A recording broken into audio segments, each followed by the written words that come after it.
Hi guys, welcome to another Flight Deck 2 Sim tutorial. Today we're going to be talking about the go around. So basically the 737 has an ability to do two types of go arounds. One using the autopilot where it flies itself and you just retract the flaps and follow the guidance. And we also have a manually flown flight director go around as well. So I'm going to talk about those two basically. On the autopilot one, basically you have to have both autopilots engaged for the approach, command A and B, as if you're going to be conducting an auto land. The flight director, basically you only need one autopilot engaged, and do that off any other normal approach, like a non-precision approach or an ILS approach. Now, purposes of today, to make it as easy as possible for myself, I'm going to use a dual channel approach, as if we were going to be doing an auto land, and then we'll be flying using the autopilot to then retract flaps. So I could basically explain to you the procedures and call-outs during a go around, because it's exactly the same as manually flying. So where are we at the moment? We're holding at a waypoint called Lapmo. It's on the extended centre line for runway 28 into Dublin. It's an ILS approach, and we're conducting a CAT III approach today. Basically everything's set up in the FMC already. We're ready to go, and then we're just going to basically fly this to a go around and follow the missed approach procedure.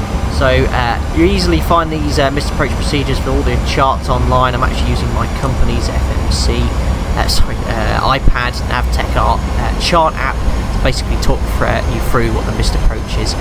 So basically it goes from runway 28 straight ahead to reset, climbing to 3,000 feet, which is the initial restriction altitude, and then after reset we make a right turn back to Dublin. So I'll just show you what it looks like in the FMC. If we step through it, here's the missed approach after Dublin, straight ahead to reset, right turn, direct to Dublin. Then basically after Dublin we go back to Lapmo, where we are at the moment. We hold at 5,000 feet. So that's basically the missed approach briefed, and there's 5,000 feet after the 3,000 feet in the FMC. So we've got to maintain 3,000 till reset, and then we'll go to 5,000 feet. And if we get that far today, I'll do that. Good, so every approach we do in my company, you have to brief the missed approach procedure. So I'll do that now and talk you through the call-outs before we arm the approach. So at the end of a go-around, I'll push the go-around toga button once, called go-around flap 15, set go-around thrust, positive rate of climb. We'll raise the landing gear up. At 400 feet, we then have to select a roll mode, so either LNAV or heading select, because pushing toga gets rid of the roll mode. Just tracks the runway ahead. And then tune the radios for missed approach. In case of we lose the FMC, we can still use the VOR, which is what reset's based on. And then we start retracting the flaps as soon as we've done that above 400 feet. So basically when we retract the flaps, we'll go from flap 15 and then to flap 5. The magenta bug automatically bugs up for you because it's based on the maximum takeoff mass of the aircraft. After flap 5 we go straight to flap 1, and again follow the magenta bug. And the flight directors will guide you throughout that entire process as well. Good, so we're just coming back onto the localizer into Lapmo. So I'm just going on the localizer by pressing Vorlock. There we go, Vorlock capture straight away. So we'll set the runway heading, which is it's actually 279, but for some reason the courses have gone to 280, and I was looking at this earlier. Oh, we can change it to 279 actually. So that matches the chart, what it says well, and what we have in the FMC.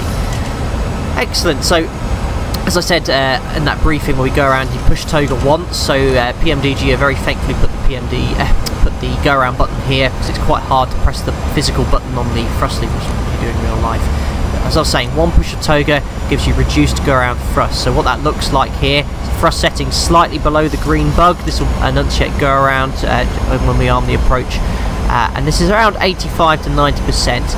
And when we get full go around thrust, how we do that, we push toga twice, and that will set the green bugs for go around thrust as well, which is usually in most situations way too much thrust that you'd normally need in normal operations. You only push toga twice if it's quite gusty, or if you really wanted to get away from the ground and accelerate quickly. But for most instances, just pushing toga once is fine. Good, so the glide slope's coming alive now, so I'm going to arm the approach, and once you arm the approach you can arm the second autopilot, and that's to basically conduct an auto land. This arms all the systems like flare when we get close to the ground, and that's pretty much it. So as we go around, I'll talk you through exactly what we're doing, the call outs we make, and everything we do. So we're approaching 10 miles, that's the configuration point for my company, so we'll select flat 1, go to the bug 1 speed as well, and just reduce the speed of the aircraft. Dublin is usually quite a busy airport. You'd have specific speed restrictions to fly to keep the minimum required spacing at all times. So we've already reduced the speed. I'll go straight to flat 5. We'll bug the flat 5 speed, and we'll keep reducing the speed of the aircraft. So approaching glide slope capture. There it is, glide slope capture. We get single channel enunciate. Make sure the missed approach altitude is set. So we're checking the FMCs. We said 3,000 feet is now set. And then we get go around enunciate in the N1 thrust setting. So there you go, full go around thrust. It's nearly 100% N1, so it's quite a lot of thrust today, which wouldn't be required. So we'll just push toggle once, so we'll get this reduced go around thrust, which is about 85 to 90%. Good, so the next thing, we're in IMC conditions, so it's quite foggy in Dublin this morning. I'm going to select the gear down flat 15 at 5 miles on the DME, which is represented by this 5 mile fixed ring up at the FMC. And that works out quite nicely to be fully configured by 1,000 feet, which is the top of the white bug here when we get down there, which is basically the aircraft has to be fully stabilised, ready to land at that point as well. We've also got 50 feet RA, which is the normal radio altitude and decision altitude for an ILS CAT III approach, which is set to 50 feet. Good. So CAT II would have progress page 4 to verify that we're on profile and legs. There you go. I didn't select out into vent during the cruise phase here and descent, so VNAV's not giving us much useful information. So if I just go direct to runway 28, that will put us on profile as well. There we go, back on profile. So 5 miles there, so we can select gear down, flat 15, match the speed, do the landing check with the flaps. So start switches, we move to continuous, recall, we then check, speed rate, we arm, green light, check the landing gears down with 3 green, set the auto brake. We then next select flat 40, so it's 162 knots, it's quite quick, so we'll just go to flat 25 initially, set VREF plus 5, it's not windy, and as soon as it's below 162 we can select flat 40, which we'll do now. So flat 40 is set, and then we've got VREF plus 5 set as well. So there's command and flares enunciated, so both autopilots are now engaged, and then we can complete the landing checklist. So we have flaps 40, 40 green light, and then landing lights, AC cleared us to land, all the landing lights on. Landing checklist is complete. So at about 200 feet RA, I'm going to initiate a go around, so I'll push toga and I'm going to talk you through exactly what the aircraft is doing. Remember, if the autothrottle is engaged as well, if you push toga, the autothrottle will set the thrust for you, which is quite useful. So if you're doing a single channel approach, you can still push toga if the autothrottle's armed, and you'll still get the thrust setting for you as well. Good, so the rad out's coming up here in our operator, and I think for most operators at 500 rad out we do kind of like a cross check to make sure it's all okay, so we'll do that as well. So at 500 feet what we say is 500 radio flare armed by the captain, and the first officer would say passing 480 radio flare armed. All autolands are flown by the first officer in my company, and the captain conducts the landing at the minimums. Good, so approaching the point there. Oh, look, some clouds coming into view, some taxiway lights. So there are some lights, so you could continue to land in reality, but we're going to go around just for the hell of it. So we'll do that now. So approaching the minimums, we'll push toga now. So we go around, straight away select flat 15, and we say set go around thrust. So go around thrust is now set, so there's that reduced go around thrust. Positive rate of climb on the altimeter, gear up. Too low, gear. Oh, for some reason it's saying too low gear, but that probably wouldn't work in real life. I've got pull up there, so that's not very realistic. Good, 400 feet, we then select a roll mode, so as we said we'll select LNAV, going to nicely track the magenta light. Now we can start retracting the flaps. So speed check flat 5, we're already above the flat 5 bug speed, then the aircraft is nicely accelerating, we then select flaps 1 because we're approaching the flat 1 bug speed already. As soon as we're above the flat 1 speed we can select flaps up. And here we go, nice reduced go around thrust, nice sensible rate to climb 2,000 feet per minute. Above the 1 bug speed we can now select flaps up, and then basically the magenta is going to bug to 222 knots, which is the up speed based on our maximum takeoff mass. We can't actually set the speed, I can't physically open the speed window or anything like that. We can only do that when we get out of choir here.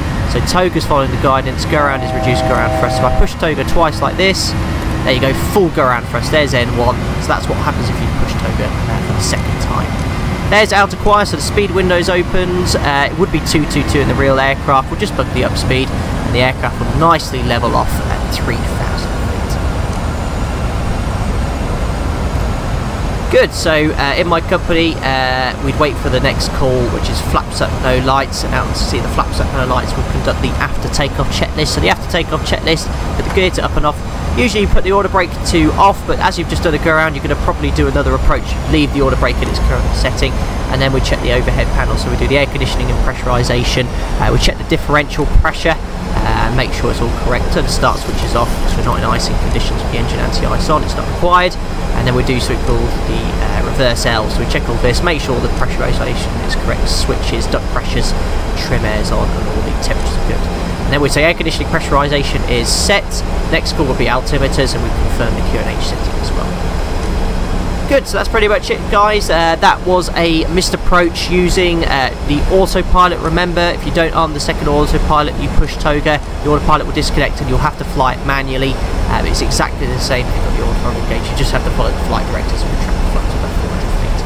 If you have any questions, please like the video, leave a comment, and feel free to subscribe. As I said, I'll be doing a lot of more videos in the future when I have the spare time. I'm quite busy in the full motion simulator at work. But it is my plan to make many more videos in Tour in the future. And once again, thanks for watching.